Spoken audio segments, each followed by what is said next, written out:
Hey everyone, this week I thought I'd go back to the basics and give you guys a classic fan fiction. So here's one that I think could actually be a really interesting story, and I'd love for you guys to continue the story in the comments below. But don't worry, I'll be quickly putting out the next few parts and then ultimately splicing it into one big story, but I really like the idea of having you guys engage in the comments so that when it's all said and done, this can be a story that we came up with together. But before we jump into part one, I want to shout out my buddy JT for creating some awesome art to go along with this story. So go follow his page on Instagram. He does all sorts of character concepts from a variety of fandoms. I'll put a link to his page in the description. So what's the one thing that could have changed the Star Wars universe in a drastic way? Well, the answer there is endless. That's why there's so many what ifs on YouTube. But the one I want to cover today is, what if Palpatine was a Jedi? I actually got this idea while reading Shatterpoint by Matthew Stover. In the beginning of the novel, Mace Windu and Yoda are meeting with Palpatine, and Mace thinks to himself that Palpatine's direct speech and love for the Republic are qualities that could have made him a great Jedi, if only he could touch the Force. It's a brief interaction that gives insight into Mace Windu and Chancellor Palpatine's relationship, but it got me thinking, what if Palpatine was a Jedi? Our story begins on Naboo 50 years before the events of Episode 1. A young boy is born to the wealthy Palpatine family. Early on, this young boy demonstrated a unique power, a power that scared his father Kosinga Palpatine. In the original timeline, young Palpatine grows up as a disappointment to his father until Darth Plagueis finds him. And shortly after, Palpatine kills his entire family by tapping into the dark side of the Force, fueled by a lifetime of hate and anger toward his father. But in this alternate timeline, the Jedi happen to discover Kosinga Palpatine's Force-sensitive child early on. And keeping with Jedi tradition, the baby Palpatine is taken to the Jedi Temple on Coruscant. There, he would be taught the Jedi Code and how to live a life of peace and compassion, something that he would not have received under Kosinga's care on Naboo. Much of the deep-seated hate that dwelled in the original timeline version of Palpatine would never have existed.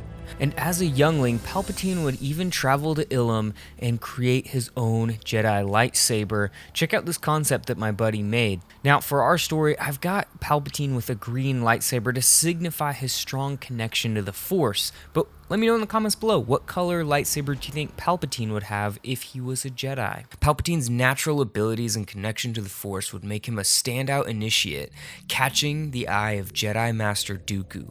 At this point, Dooku had completed his training with Yoda and had quickly attained the rank of Jedi Master.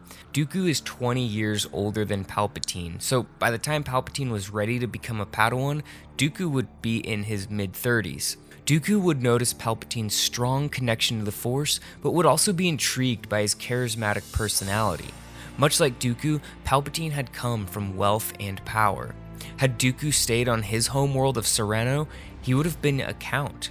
Had Palpatine stayed on Naboo, there's no telling what he could have become.